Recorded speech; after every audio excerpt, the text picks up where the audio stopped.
Днес ще направя експеримент дали ябълковия оцет помага при пиковете на кръвната захар. Това е ябълков оцет, органик, нефилтриран. Ще се сложа две супени лъжици.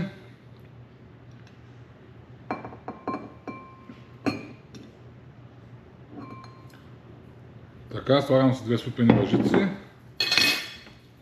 в една чаша вода.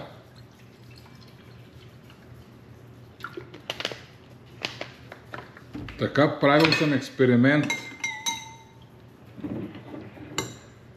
Правил съм експеримент с оризовки. Те повишиха най-много кръвната ми захар. После направих експеримент с оризовки, авокадо, яйце и краставици. Тогава мисля, че беше с около 30% по-малък пика на кръвната захар. Днес съм си направил пак оризовки с авокадо, яйце и краставица, но преди това ще изпия ябълковия оцет.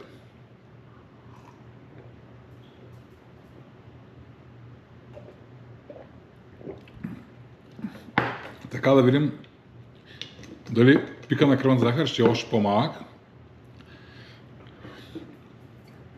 Много хора говорят, че от ябълковия оцет получавали язви, гастрит, така нататък, като са пълни глупости за мен. Дори отзад има нарисувана картинка и там пише, че може да си слагате вода с една-две лъжици от оцета или да си слагате в салатите. Така, сега ще хапна оризовките.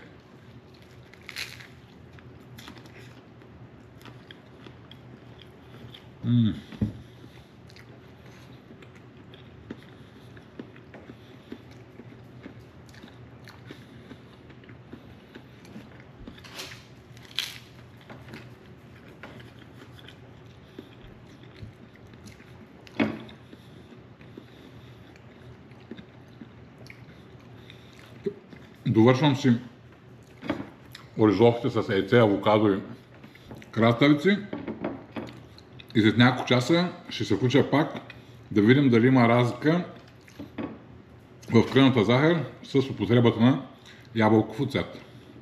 До после. Така, няколко часа по-късно, след като хапнах оризовките с яйце, авокадо и краставица, но преди тях хапнах, всъщност изпих две лъжици оцет с вода. Да видим какви са резултатите. Това е CGM-а, с който се следя кръвната захар денонощно. Да видим какво показва сега. Той ми е вързан към телефона. Но преди да покажа днескашния резултат, тук ще сложа резултата от предния път, по-предния път, когато хапнах само оризовки. Тогава кръвната ми захар се е повишила от 5,6 до 8,9, което е с 3 единици и 3 десети. Следващия път хапнах оризовки с яйца, авокадо и краставица. Тогава кръвната ми захар се повиши от 5,8 до 7,7, което е с почти 2 милимола. И днескашният резултат е от 5,7 до 6,8.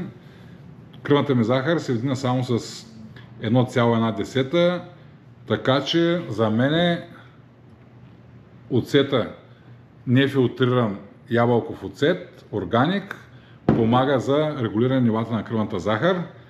Следващия път ще направя експеримент със същата марка, само че е на таблетки. Това е.